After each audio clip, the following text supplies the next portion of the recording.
چقدر این جریان لیبی برای امت اسلام درس آموزه. لیبی رو تحریم کردن، مشکل براش ایجاد کردن، قذافی و پای میز مذاکره نشوندن، گفتن آقای قذافی ما فقط از تو 3 چیز میخوایم، هیچ چی دیگه نمیخوایم. 1 صنعت هسته‌ای تو متوقف کن، 2 صنعت موشکی تو محدود کن، 3 اطلاعات دانشمندات رو به ما بده. این دانشمندات کجا درس میخونن؟ این که چیز مهمی نیست، این 3 رو به ما بده. خب من حالا صنعت موشکی و هسته‌ای ندارم، یکی بهم حمله کرد چیکار کنم؟ آقای انگلستان باید متعهد بشه هر کی به کشور من چپ نگاه کرد انگلستان بیاد از ما حمایت کنه. قرارداد امضا کردن، پیمان نامه امنیتی نوشتن با انگلستان. قذافی صنعت هسته‌ایشو تعطیل کرد، صنعت موشکیشو تحریم کرد. آمریکا تحریما رو بر نداشت.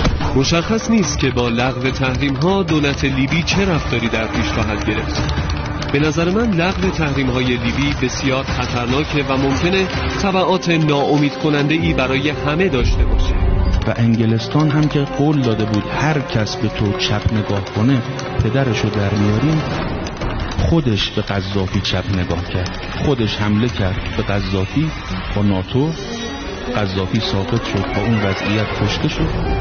الان هم شما ببینید کشور لیبی به چه روزی افتاده، چند تکش کردن. I hope that other leaders will find an example in Libya's announcement today. There's going to be no. این یک ترفند تازه برای تحت فشار گذاشتنه. ما مخالفینمون رو که برای ما مشکل درست میکنن از ارتباط با دنیا دور میکنیم. اونها توی این انزوا له میشن و از بین میرن، مگه این که بخوان با ما به زبون خودمون حرف بزنن. این عادت آمریکایی هاست، فقط منفعت خودشون مهمه. کشورهایی مثل ایران و کره شمالی باید از رفتار اونها با ملت لیبی درس بگیرن. آمریکایی ها فقط خوب حرف میزنن و خوب تهدید میکنن.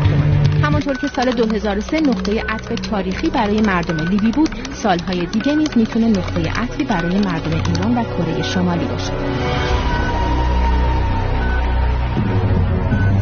به خدا قسم بارها این نکته به ذهنم اومده که اگر مردم ایران به نظام ولایت فقیه رأی نداده بودن و سایه ولی فقیه بالا سر این کشور نبود، عاقبت ایران مثل عاقبت لیبی بود.